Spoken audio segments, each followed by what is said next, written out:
તો સુજલામ સુફલામ છેલ્લા એક માસથી બંધ પાણીને લઈને દિયોદરના પૂર્વ ધારાસભ્ય શિવાભાઈ ભુરિયાનું મહત્વનું નિવેદન સામે આવ્યું છે। સુજલામ સુફલામ કેનાલમાં પાણી સરકાર નહીં છોડે તો ખેડૂતોના મોંમાંથી આવેલો કોળિયો છીનવાઈ જશે।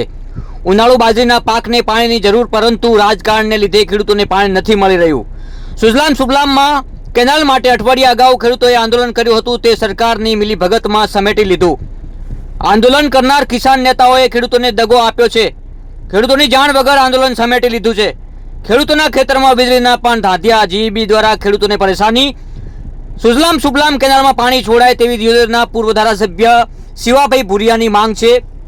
ખેડૂતોને જીઈબી બોર્ડના અચાનક આવતા દરોડા અને ખેડૂતોને અપાતો દંડ, જેના વિશે પણ મહત્વનું નિવેદન આપ્યું છે। ખેડૂતોને પડતી મુશ્કેલીઓને લઈને શિવાભાઈ ભુરિયા મહત્વનું નિવેદન આપ્યું છે। પાણીને લઈને મહત્વનું નિવેદન આપ્યું છે। સાંભળો શિવાભાઈ ભુરિયાએ શું કહ્યું છે। અત્યારે સુજલામ સુફલામ કેનાલમાં પાણી છેલ્લા 15 દિવસથી સરકારથી બંધ કરવામાં આવ્યું છે। એ ખરેખર ખૂબ દુઃખદાયી વાત છે। એનું કારણ કે સુજલામ સુફલામ કેનાલ ચાલુ રહેશે એમ ગણી એને ખેડૂતોએ ખૂબ બધું મોટું બાજરીનું વાવેતર કરી દઈશું। બાજરીનું વાવેતર છેલ્લા દોડા ઉપર આવી ગયું છે। ફક્ત ને ફક્ત એક કે બે પાણી સારું કરીને ત્યારે ખેડૂતનો ઊભો પાક બગડે છે અને બળી રહ્યો છે। એ ખરેખર સરકારને વિચારવું જોઈએ। નર્મદા કેનાલમાં પાણી ઘણું છે, તો સુજલામ સુફલામમાં પાણી ન નાખવા પાછળનું કારણ શું છે? આની અંદર કોઈ રાજકારણ છે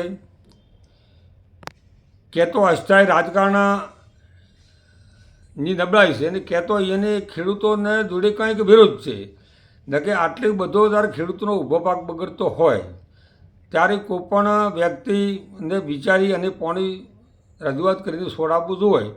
એટલે મારી સરકારશ્રીને પણ વિનંતી છે કે ખરેખર એક મહિના સારું કરીને જે પાણી બંધ કરવામાં આવેલું છે તે પાણી સરકારને તાત્કાલિક ચાલુ કરવું જોઈએ। અને ખેડૂતનો ઊભો પાક બગડતો જે ડોડા ઉપર આવેલી બાજરીઓ જે હાલ બળે છે, મોઢામાં આવેલો કોળિયો ખેડૂતોનો જે બળે છે, એને બચાવી લેવાનું સરકારને ખરેખર કરવું જરૂરી છે। ખેડૂતોએ આંદોલન પણ કર્યું હતું। આંદોલન પણ ફક્ત ને ફક્ત 2 કે 3 દાડા ખેડૂતોએ આંદોલન કરીને આંદોલન પણ ખેડૂતોએ સમેટી દઈશું। ખેડૂતો પણ એક વાત છે કે જ્યારે હું 5 વર્ષ ધારાસભ્ય રહ્યો અને જ્યારે કે નર્મદા કેનાલમાં પાણી બંધ, સુજલામ સુફલામ પાણી બંધ થાય ત્યારે કિસાન સંઘવાળા કાયમી નહેર માથે જઈને આંદોલન કરતા હતા। 5 વર્ષ મેં પાણી છોડાયું કે ન છોડાયું, ગમે એટલી મજૂરી કરીને છોડાયું તો પણ એને આંદોલન કરવાનું। આ વખતે મને એવું લાગે છે કિસાન સંઘ પણ કદાચ સરકાર જોડે શોર્ટકટ કરી અને ખેડૂતોની પીઠ પાછળ ઘા કરતો એવું મને દેખાઈ રહ્યું છે। છેલ્લા કેટલા સમયથી વિદ્યુત બોર્ડની પણ ઘણી બધી તકલીફો ખેડૂતો રાડ કરતા હોય છે કે અચાનક આવીને દંડ આપી જાય છે। ખરેખર એ વાત પણ સાચી છે કે અત્યારે છેલ્લા 2 વર્ષમાં કે 2 થી 2.5 વર્ષમાં ખેડૂતના કૂવામાંથી બોર્ડવાળા ગમે ત્યારે રાતે 5 વાગે પણ જઈ અને ચેકિંગ કરતા હોય છે અને ખેડૂતોને ખૂબ મોટો દંડ આપતા હોય છે। ખેડૂતો એટલો બધો પૈસાદાર નથી। જેણે કનેક્શન બોર્ડ કનેક્શનથી માજી અને એસ્ટિમેટ ભરી અને જેણે કનેક્શન ચાલુ કરાવ્યું છે એની ખરેખર બોર્ડ દંડ ના આપી શકે, પણ અત્યારના બોલનાર કોઈ નથી અને એના વિશે પણ કિસાન સંઘ પણ ગતું બિલકુલ બોલતો નથી। આ ખેડૂત થઈ ચોર ના ગણાય। કોઈ પણ ટેકનિકલ ખામીના કારણે લોડ કોઈ મોટર વધારે લેતી હોય, કોઈ 1-2 હોર્સપાવર કે અડધો હોર્સપાવર કદાચ કોઈ સગડી કે એવું કોઈ વાપરતો હોય એના હાટે ચોર એને ખરેખર બિલ આલવું જોઈએ।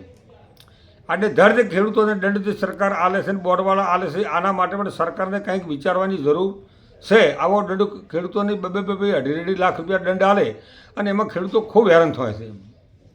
પાણી જો હવે ના આવે તો કેવી પરિસ્થિતિ સર્જાય તેમ?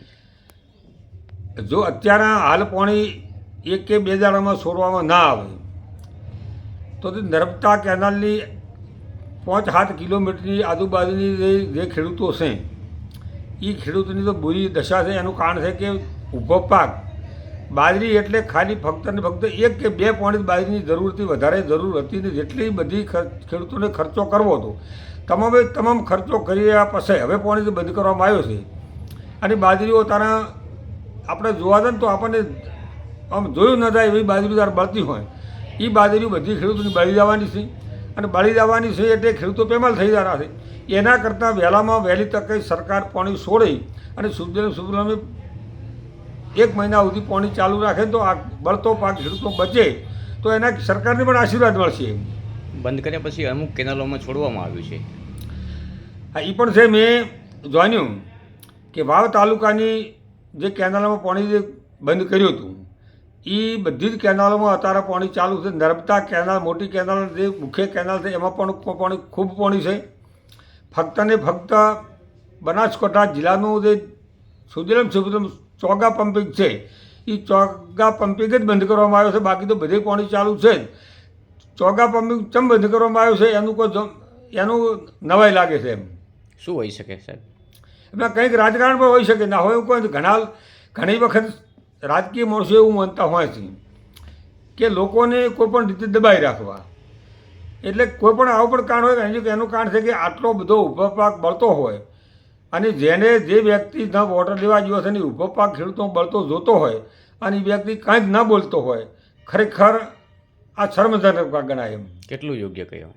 હા, કેટલું યોગ્ય ગણાય એમ.